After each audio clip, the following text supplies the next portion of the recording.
కొణిదెల పవన్ కళ్యాణ్ అనే నేను, నాదెండ్ల మనోహర్ అని నేను, కందుల దుర్గేష్ అనే నేను, బొలిశెట్టి శ్రీనివాస్ అనే నేను,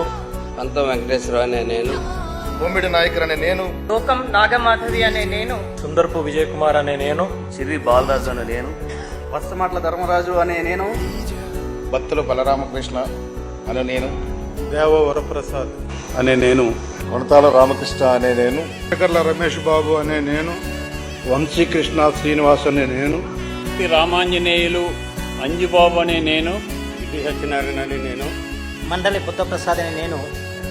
ఆరడి శ్రీనివాసులు అనే నేను, అనవా శ్రీధర్ అనే నేను,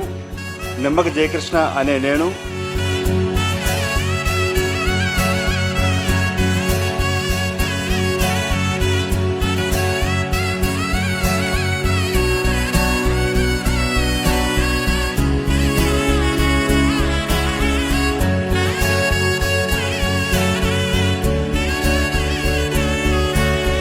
మీరు ఊహించుకోండి, ఇప్పుడు దాకా జరగని అద్భుతమైన డిబేట్స్, చక్కని డిబేట్స్,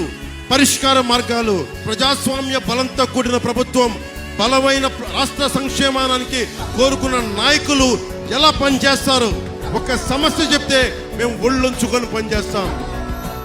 శాసనం ద్వారా నిర్మితమైన భారత రాజ్యాంగం పట్ల నిజమైన విశ్వాసం, విధేయత చూపుతారని, భారతదేశ సార్వభౌమాధికారాన్ని, సమగ్రతను కాపాడుతానని, నేను స్వీకరించబోయే కర్తవ్యాన్ని శ్రద్ధాశక్తులతో నిర్వహిస్తానని దైవ సాక్షిగా ప్రమాణం చేస్తాను. ఇవాళ హౌస్ చాలా బాగుందయ్యా, ఏదో చిన్న సాటిస్ఫాక్షన్.